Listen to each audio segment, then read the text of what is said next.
Hello everyone, so I'm back with the new video. Today we are going to learn another important chapter of medieval Indian history, that is the Cholas. In this video we will learn about the Cholas, important sources of that time, that is inscriptions, BRIHADESHWARA temple, political history and administration. In the administration, we will focus on RAJARAJA 1 and Rajendra 1. Before going ahead to learn in detail about the important Chola rulers and their administration, I'll give a brief introduction about the Cholas. The decline of Pallavas in the 9th century created a political vacuum which was filled by Cholas. Vijayalaya Chola from 846 to 907 AD, he was a vassal of the Pallavas. He captured Tanjore from the Pandyas and made it capital of the Cholas. Aditya I from 871 to 907 AD extended the work of Vijayalaya by occupying the territories from the Pallavas. Prantaka Chola I from 907 to 955 AD was the first imperial Chola. He defeated the Pandyas and Sri Lankans initially but was later defeated by the Rashtrakuta king Krishna III. Here we'll move further, and first we will learn about the sources of the Chola period. So important sources of the information about the Cholas are the following: inscriptions and BRIHADESHWARA temple. First we will discuss about the first source, that is inscriptions. A large number of Tamil Sanskrit inscriptions were found during the Chola period, which gives us a lot of information about it. The inscriptions of the Cholas are in the form of copper plate grands, stone inscriptions, and inscriptions made on the walls and the pillars of the temples. The significance of these inscriptions is as follows: gives information about the information of king's kingdom and conquest or wars. BRIHADESHWARA temple inscription gives us information about the lands gifted to temples. A few copper plate inscriptions preserved in the Museum of Leiden, Netherlands, gives information about the lands gifted by a Chola king to Karnataka. These gifts were called as Leiden grants. It also described the ornaments, that is in gold and gems, worn by deities. It also gives information about religious and cultural history of that period. It also tells us about Chola administration and describe that king did a survey and classification of all types of lands and took land revenue or the taxes, which was his chief source of income. Now we'll move further to learn another source of the Cholas, that is the BRIHADESHWARA temple. The Cholas built a number of temples. The gateway of temple was called Gopuram. The main shrine was known as the Garbhagriha. Here the images of the gods and goddesses were kept. The images were made either of a stone or bronze. The mandapa or the audience hall was a place where people gather for prayers. It was built in front of the main shrine. The best example of Chola temple is the BRIHADESHWARA, also known as the RAJARAJA temple, dedicated to Lord Shiva. It is located at Tanjore and was built by the Chola king RAJARAJA I in the 10th century AD. The massive temple building is covered from the base to the top with sculptures and decorative moldings. The temple has many structures such as the Nandi Pavilion. The BRIHADESHWARA temple is the finest monument of the splendid period of South Indian history and the most beautiful specimen of Tamil architecture. The temple has been declared as a World Heritage Site by UNESCO. Chola ruler Vijayalaya established Chola rule in Tamil land with Tanjore as his capital during the middle of the 9th century. After his death, his grandson Prantaka I became the king. He conquered Madurai and defeated the Pandyas and the rulers of Lanka. By the 11th century AD, the Chola power had reached to the height of its glory. Rajaraja I and his son Rajendra Chola were the two prominent rulers of this dynasty. With the accession, Rajaraja I became the most glorious epoch of Chola.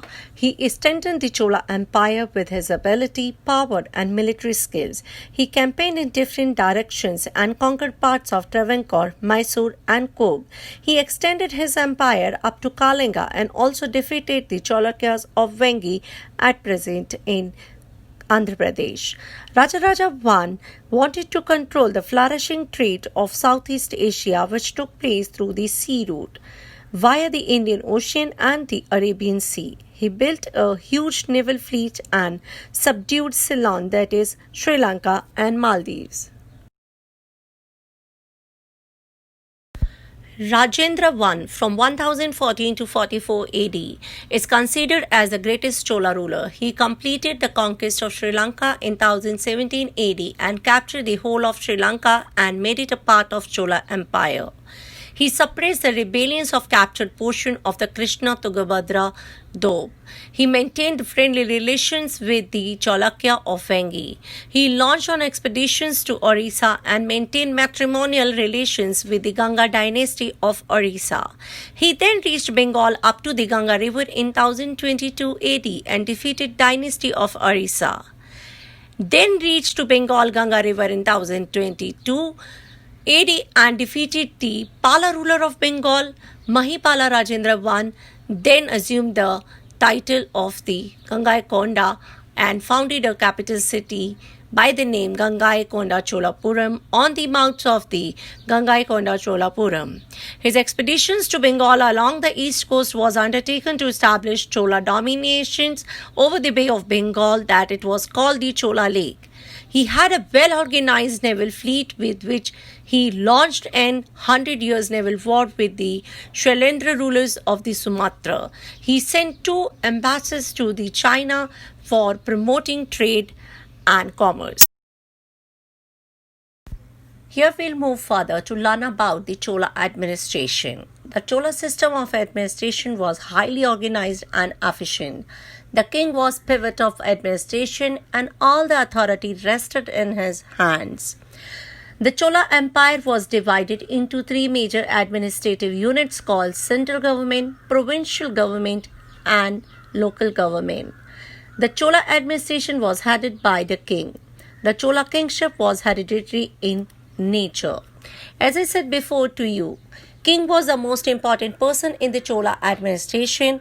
All authority rested in his hands. He often went on tour in order to keep better touch with the administration. The king was aided and advised by the council of ministers who held office at the pleasure of the king. There was a fully developed secretariat to oversee the functioning of the central administration. Provincial government or administration. The Chola Empire was divided into mandalams or provinces. These were further divided into valandus and nandus. Princes of the royal family were appointed governors of provinces. In detail, we can just say the Chola Empire was divided into 9 provinces called Mandalam, each under a governor called Mandala or Mundalis, who were paid salary in form of lands. They were required to maintain an army out of the resources and maintain peace in their respective territories. District administration, if we talk, the provinces were divided into districts called Nandus, which were about 500 in numbers and were run by an autonomous assembly called Natar. Here we'll learn about the local administration. There were 2 types of villages at the local in the Chola Empire. One type of village consisted of the people from different castes, and the assembly which ran this type of village was called Ur. The second type of village was the Agrara types of village, which was settled by the Brahmins, in which most of the land was rent-free. The assembly of this Agrara type of village was a gathering of the adult men in Brahmana villages called Sabha or Mahasabha. These villages enjoy a large measure of autonomy. The affairs of the village were managed by the executive committees, to which educated persons owing property were elected by the drawing lots or by rotation. These members had to retire every 3 years.